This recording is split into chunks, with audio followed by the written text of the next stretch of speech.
2 தெசலோனிக்கேயர் 2ஆம் அதிகாரம் 7, 8, 9 வசனத்தை நீங்கள் வாசிக்கும் பொழுது அக்கிரமத்தின் ரகசியம் இப்பொழுதே கிரியை செய்கிறது, தடை செய்கிறவன் நடுவிலிருந்து நீக்கப்படும் முன்னே அது வெளிப்படாது. எது? சபை நீக்கப்பட்டாதான் அந்திகிறிஸ்துவின் ஆட்சி வரும். இப்போ அந்திகிறிஸ்துவின் ஆட்சிக்கான ஆரம்பம் வந்துருச்சுன்னா சபை நீக்கப்படுகிற காலம் வந்து விட்டது என்ற அர்த்தம். இப்ப நம்ம கண்ணுக்கு முன்னாடி நடக்க வேண்டிய அடுத்த மிக முக்கியமானது, இந்த காலகட்டத்தில் மிக முக்கியமான ஒரு வேலையை கர்த்தர் செய்ய சொல்லுகிறார். நல்ல கவனிங்க, இந்த காலகட்டத்தில் மிக முக்கியமான வேலையை கர்த்தர் செய்ய சொல்றாரு. என்ன செய்ய சொல்றாரு? ஒரு தடவைக்கு 3 தடவை ஆண்டவர் சொல்றாரு. யோவேல்ல மட்டும் வாசிங்க. யோவேல் புத்தகம் 1ஆம் அதிகாரம் 15வது வசனத்தை வாசிங்க. அந்த நாளின் நிமித்தம் ஐயோ, கர்த்தருடைய நாள் சமீபமாய் இருக்கிறது. கர்த்தருடைய நாள் சமீபமாய் இருக்கிறது. அது சங்காரம் போல சர்வ வல்லவரிடத்திலிருந்து வருகிறது. அது சங்காரம் போல சர்வ வல்லவரிடத்திலிருந்து வருகிறது. ஃபர்ஸ்ட் 1:15 சொல்லுது கர்த்தருடைய நாள் சமீபமாய் இருக்கிறது. இரண்டாவது வாசிங்க. யோவேல் புத்தகம் 2ஆம் அதிகாரம் 1ஆம் வசனத்தை வாசிங்க. சீயோனிலே எக்காளம் ஊதுங்கள், என் பரிசுத்த பர்வதத்திலே எச்சரிப்பின் சத்தமிடுங்கள். தேசத்தின் குடிகள் எல்லாம் தத்தளிக்க கடவர்கள், ஏனெனில் கர்த்தருடைய நாள் வருகிறது, அது சமீபமாய் இருக்கிறது. இரண்டாவது கர்த்தருடைய நாள் வருகிறது, அது மூணாவது வாசிங்க. 2ஆம் அதிகாரம் 11வது வசனத்தை வாசிங்க. நமது சேனைக்கு முன் சத்தமிடுவார், அவருடைய பாளையம் மகா பெரிது, அவருடைய வார்த்தையின்படி செய்கிறதற்கு வல்லமை உள்ளது. கர்த்தருடைய நாள் பெரிதும் மகா பயங்கரமாய் இருக்கும், அதை சகிக்கிறவன் யார்? ஒரு 2 அதிகாரத்துல 3 தடவை கர்த்தருடைய நாள் வருது, கர்த்தருடைய நாள் வருது, கர்த்தருடைய நாள் வருது கர்த்தர் சொல்றார். கர்த்தருடைய நாளை குறித்து நமக்கு தெரிஞ்சிருக்கிறது என்ன? நம்மளை பொறுத்த வரைக்கும் கர்த்தருடைய நாள்னா என்ன? ரகசிய வருகைன்னு சொல்லிடுவோம். ஆனா பைபிள்ல கர்த்தருடைய நாளை குறித்து ரகசிய வருகைன்னு சொல்லல. வாசிங்க. 2 பேதுரு புத்தகம் 3ஆம் அதிகாரம் 10வது வசனத்தை வாசிங்க. கர்த்தருடைய நாள் இரவிலே திருடன் வருகிற விதமாய் வரும். அப்பொழுது வானங்கள் மடமடவென்று அகன்று போம், பூதங்கள் வெந்து உருகி போம், பூமியும் அதிலுள்ள கிரியைகளும் எரிந்து அழிந்து போம். கர்த்தருடைய நாள் திருடன் வருகிற விதமாய் வரும். அப்ப திருடன் வருகிற மாதிரி வரதுதான் கர்த்தருடைய நாள்னா, அவர் எப்ப திருடனை போல வராருன்னு வெளிப்படுத்துற விசேஷம் சொல்லுது பாருங்க. வாசிங்க. வெளிப்படுத்துற விசேஷம் 16ஆம் அதிகாரம் 15வது வசனத்தை வாசிங்க. இதோ திருடனை போல் வருகிறேன், தன் மானம் காணப்படத்தக்கதாக நிர்வாணமாய் நடவாதபடிக்கு விழித்துக் கொண்டு தன் வஸ்திரங்களை காத்துக் கொள்கிறவன் பாக்கியவான். இது என்னைக்கு சொல்றார் தெரியுமா? அடுத்த வசனம். அப்பொழுது எபிரேய பாஷையிலே அர்மகதோன் என்னப்பட்ட இடத்திலே அவர்களை கூட்டி சேர்த்தான். 7ஆம் தூதன் தன் கலசத்தில் உள்ளதை ஆகாயத்தில் ஊற்றினான். இதான் அர்மகதோன் பகிரங்க வருகையை பத்தி தான் அங்க சொல்லப்பட்டிருக்கு. கர்த்தருடைய நாள் திருடன் வருகிற விதமாய் வரும். அப்ப கர்த்தருடைய நாள் வருதுன்னு சொன்னா கர்த்தருடைய நாள் பத்தி ஆண்டவர் பேசிக்கிட்டே இருக்கிறார். வரப்போதுன்னு சொல்லிக்கிட்டே இருக்கிறார். இது பகிரங்க வருகையை பத்தின வசனம். அப்போ இவைகளுக்கு நடுவுல தான், இதுக்கு முன்னாடி தான் சபை எடுத்துக்கொள்ளப்படுதல் நடக்கணும். நாம் எல்லாம் புறப்பட்டு போகிறது சம்பவிக்கணும். இந்த கர்த்தருடைய நாள் என்பது பகிரங்க வருகைனா சபை எடுத்துக்கொள்ளப்படுதலை பத்தி பைபிள்ல இருக்கா? அதை பத்தி ஆண்டவர் சொல்லி இருக்கிறாருன்னா வாசிங்க. யோவேல் புத்தகம் 2ஆம் அதிகாரம் 16வது வசனத்தை வாசிங்க. சபையை பரிசுத்தப்படுத்துங்கள், முதியோரை சேருங்கள், பிள்ளைகளையும் பாலுங்கிற குழந்தைகளையும் கூட்டுங்கள். மணவாளன் தன் அறையையும் மணவாட்டி தன் மறைவை விட்டு புறப்படுவார்களாக. அப்ப கர்த்தருடைய நாள் இன்னைக்கு புறப்படுறாங்களான்னு கேட்டீங்களா? இல்ல. அடுத்த அதிகாரம் வாசிங்க. 3ஆம் அதிகாரம் 14வது வசனம் வாசிங்க. நியாய தீர்ப்பின் பள்ளத்தாக்கிலே ஜனங்கள் திரளாய் இருக்கிறார்கள். நியாய தீர்ப்பின் பள்ளத்தாக்கிலே கர்த்தரின் நாள் சமீபமாய் இருக்கிறது. அப்ப 3ஆம் அதிகாரம் வரைக்கும் கர்த்தருடைய நாள் வரல. 1ஆம் அதிகாரத்துல கர்த்தருடைய நாள் வருதுங்கிறாரு, 2ஆம் அதிகாரத்துல கர்த்தருடைய நாள் வருதுங்கிறாரு, 3ஆம் அதிகாரத்திலே கர்த்தருடைய நாள் வருதுன்னு தான் சொல்றாரு. ஆனா நடுவுல 2:16 வசனம் தெளிவா சொல்லுது. எவ்வளவு அழகா ஆண்டவர் சொல்றார் பாருங்க. ஜனத்தை கூட்டுங்கள், சபையை பரிசுத்தப்படுத்துங்கள். இங்க பாருங்க, நல்லா கவனிச்சு பாருங்க. இந்த இடத்துல எங்கேயுமே சபையை பத்தி கர்த்தர் பேச மாட்டார். எல்லா யுத்தம் இதை பத்தி தான் பேசிக்கிட்டு இருப்பாரு. ஒரு எண்ணி முடியாத பலத்த ஜாதி வருகிறது. அது 2ஆம் அதிகாரத்துல 4வது வசனத்தை வாசிச்சு பாருங்களேன். ஒரு பெரிய காரியம் வருது, அது பலகணி வழியாய் நுழையும். யுத்தத்தை பத்தி பேசுறார். அதுக்கு நடுவுல திடீர்னு ஆண்டவர் வார்த்தை சொன்னாரு, ஜனத்தை கூட்டுங்கள், சபையை பரிசுத்தப்படுத்துங்கள். என்ன காரணம்? மணவாளன் தன் அறையையும் மணவாட்டி தன் மறைவையும் விட்டு புறப்படுவார்களா. இதுக்கு நடுவுல சபை என்பது, மணவாட்டி என்பது புதிய ஏற்பாட்டை குறித்து சொல்லப்பட்ட வார்த்தை. பழைய ஏற்பாட்டில் மணவாட்டி சபை என்று எதை சொன்னாலும் எல்லா இடத்திலும் புதிய ஏற்பாட்டை பத்தி மட்டும்தான் இருக்கு. இஸ்ரவேல் ஜனங்களை மணவாட்டின்னு ஆண்டவர் சொல்லவே இல்லை. நம்மளதான் கர்த்தர் மணவாட்டின்னு சொல்லி இருக்கிறார்.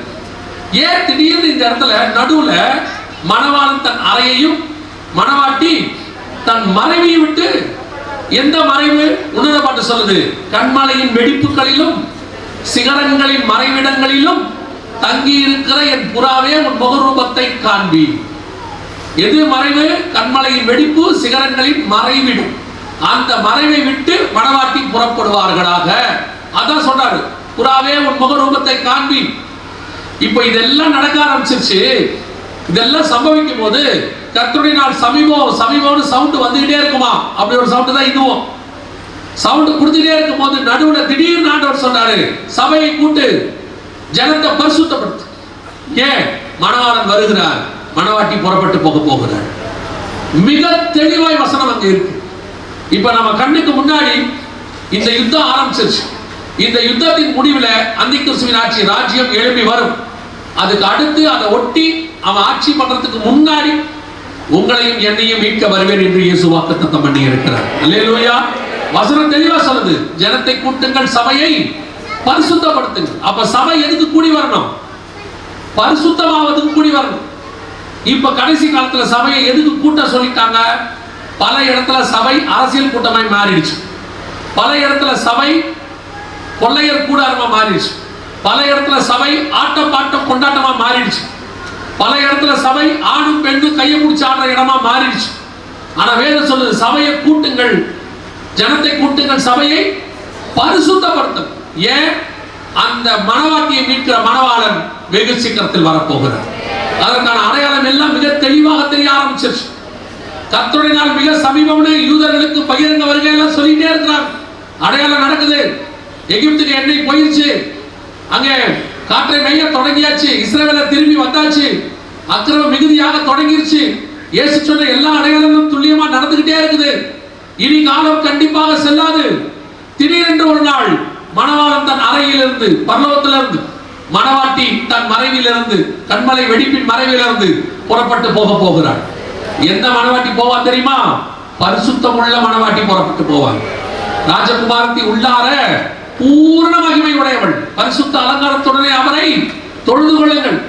சபை கடைசி காலத்தில் மாயையான காரியங்களுக்கு பின்னால் ஓட தொடங்கிருச்சு.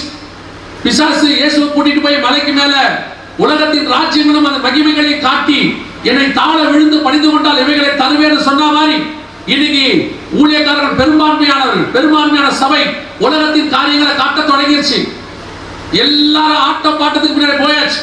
உலகத்தின் மேன்மை, உலகத்தின் பட்டம், பதவி, படிப்பு, உலகத்தில் உள்ள ஆஸ்தி, சம்பாத்தியம், இவைகளுக்கு பின்னால் சபை ஓடிக்கொண்டே. உங்களை படிக்க வேணாம்னு சொல்லல, பையனை படிக்க வைங்க. கர்த்தர் ஃபர்ஸ்ட், படிப்பு ரெண்டாவது. உங்களுக்கு என்ன தேவையில்லாம மனுஷன் வாழ முடியாது. ட்ரெஸ் தேவை, சாப்பாடு தேவை, வாகனம் தேவை, இன்னைக்கு செல்போன் தேவை, கண்டிப்பா தேவைதான். சவுதி அரேபியாவுக்கு போட்டா ஏசி தேவை, எல்லாமே இருக்க முடியாது, சூடு. இதுவே நீங்க வெளிநாட்டுக்கு ஐரோப்பாவுக்கு போட்டீங்கன்னா ஹீட்டர் தேவை, ஏன்னா குளிர். இங்க தேவையில்லாம யாரும் இல்ல, எல்லாமே தேவை. ஆனா அத்தனையும் ரெண்டாவது, ஆண்டவர் தான் ஃபர்ஸ்ட். எது முதல் இடத்துக்கு வருகிறதோ அது ஒரு நாள் உங்களை கர்த்தரை விட்டு பிரிச்சு விடும். இன்னைக்கு சபைகள்ல பிரசங்கம் பணத்தை பத்தி மாறிடுச்சு. பொருளாதார ஆசீர்வாதம் பெறுவது எப்படின்னு கூட்டமே நடத்துறாங்க. பணக்காரனாவது எப்படின்னு கூட்டமே நடத்துறாங்க. ஆசீர்வாத பெருவிழா நடத்துறாங்க. எது ஆசீர்வாதம் தெரியாம போயிடுச்சு. நல்லா கவனிச்சு கொள்ளுங்க. இயேசுநாதர் தான் ஃபர்ஸ்ட். அவரை சந்திப்பது தான் பிரதானமானது. எப்போ வந்தாலும் அவரோட போக வேண்டும் என்பதுதான் பிரதானமான காரியம்.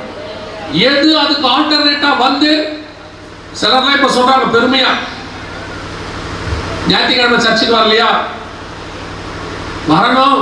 ஒரு மிக முக்கியமான பிசினஸ் இருக்குது, போனா நல்ல அமௌண்ட் கிடைக்கும். பிசாசு ஒன்று திருப்பிட்டான். ஞாயிற்றுக்கிழமை சர்ச்சுக்கு வரலையா? கொஞ்சம் உடம்பு சரியில்லாத மாதிரி இருக்கே, அதனால ரெஸ்ட் எடுத்துட்டு அடுத்த வாரம் போறான்னு பாக்குறேன். உடம்பு சரியில்லைன்னா ஜெப வீட்டுக்கு வந்து சுகமாகிறது தான் ப்ரொசீஜர். இப்ப வீட்டுல இருக்கிறதா ப்ரொசீஜர். வீட்டுக்கு வரல, வீட்டிலே இருக்கிறீங்களே, என்ன எப்படி, ஒன்றும் பிரச்சனை இல்லை. இப்போ ஆன்லைன்லயே நிறைய சர்ச்சஸ் வருது, ஆன்லைன்லயே நிறைய ப்ரோக்ராம் வருது. இப்போ அங்க போனா ஒரு ஆராதனை ஒரு செய்தி தான். ஆன்லைன்ல அப்படி இல்லை. ஆராதனை ஒரு இடத்துல பார்த்துக்கலாம், செய்தி வேற இடத்துல கேட்டுக்கலாம், ஜபத்துக்கு இன்னொரு இடத்துக்கு போய்க்கலாம், ஆசீர்வாத ஜபத்துக்கு இன்னொரு இடத்துக்கு போய்க்கலாம், உபவாச ஜபத்துக்கு ஒரு இடத்துக்கு போய்க்கலாம், எழுப்புதல் ஜபத்துக்கு இன்னொரு இடத்துக்கு போய்க்கலாம். ஒரே போன்ல உலகம் முழுக்க சுத்தலாம். அநேக காரியங்களில் அலைக்குண்டு தெரியாதவர்கள் இருக்கு பைபிள்ல. இன்னைக்கு கடைசி காலம் அப்படித்தான். சர்ச்சுக்கு வர்றதுக்கு பதிலா நான் அதனால தான் சொல்லிடுறேன், ஆன்லைன் போடவே போடாதீங்க. அன்னைக்கு ஒரு பாஸ்டர் சொன்னார், ஆன்லைன்ல வெளிநாட்டுல நிறைய பேர் நம்ம ப்ரோக்ராம் பார்க்குறாங்கன்னா எத்தனை பேருன்னு கேட்டேன். அவர் நான் அந்த கேள்வி கேட்பேன் எதிர்பார்க்கல. எத்தனை பேருன்னு, எப்படி ஒரு 3ல இருந்து 5 பேர் பார்க்குறாங்க. நான் சொன்னேன் ரெக்கார்ட் பண்ணிட்டு அப்புறமா அனுப்புவோம், ஆன்லைனை கட் பண்ணிடுங்க. வெளியிருந்து 5 பேர் பார்க்குறாங்கிறது முக்கியம் இல்லை, உள்ள இருக்கிற 50 பேர் வரமாட்டாங்க, வீட்லயே உட்காந்துக்கிறாங்க, ஆன்லைன்லயே பார்த்துக்கிறாங்க. இன்னைக்கு ஒரு நாள் சொந்தக்காரங்க வந்திருக்காங்க, அப்படியே செய்தியும் போட்டு விட்டு அவங்களோடையும் பேசிக்கலாம். பாஸ்டர் கேட்டா சொல்லிக்கலாம், ஆன்லைன்ல பார்த்துட்டோம். சபை கூடி வருவதை சிலர் விட்டு விடுகிறது போல நீங்களும் விட்டு விடாதீர்கள். சபை பரிசுத்தம் பண்ண வேண்டிய காலத்துக்கு வந்துருச்சு. மணவாளன் வாசல் அருகே நின்று கொண்டிருக்கிறார். எப்போது வேணாலும் கர்த்தருடைய வருகை வரும். அல்லேலூயா. அவரை சந்திக்க எதிர்கொண்டு போக வேண்டியது மட்டும்தான் இனி பாக்கி. இன்னும் இதே மாதிரி உலகத்துக்கு பின்னால் ஓடுகிற அநேக சபைகள் இருக்கு. நீங்க ஓடுறீங்கன்னு சொல்லல, ஓடுகிற சபைகள் இருக்கு. கூடுமானால் தெரிந்து கொள்ளப்பட்டவர்களையும் வஞ்சிக்கிற காலம். நீங்களும் கேர்ஃபுல்லா இருந்து கொள்ளுங்க. வந்து நூதனமா சொல்லுவாங்க, எங்க சர்ச்சுக்கு ஒரு தடவை வந்து பாருங்க, எங்க பைபிள் ஸ்டடிக்கு ஒரு தடவை வந்து பாருங்க, எங்க வீட்டுல ஒரு கூட்டம் வச்சிருக்கிறோம், இஸ்ரேல்ல இருந்து ரபி வராரு, கொரியால இருந்து ஒரு பாஸ்டர் வராரு. எங்க வந்தாலும் சரி, உங்களுக்கு ஒரு மேய்ப்பன், உங்களுக்கு ஒரு சபை, உங்களுக்கு ஒரு போதனை, இது போதுமானதாக இருக்கு. இதோட அப்படியே பரலோகத்துக்கு போயிருங்க, அதான் நல்லது. இல்ல கஷ்டம். கடைசி காலம் எவனை விடுக்கலாமோ என்று பிசாசு வகை தேடி சுத்தி திரிகிறான். அதுல பலியாகிற ஆடா நீங்க இருக்காது. வெகு சீக்கிரத்தில் ஆண்டவர் வரப்போகிறார். இனி காலம் நாம் ஜெபிக்க போகிறோம்.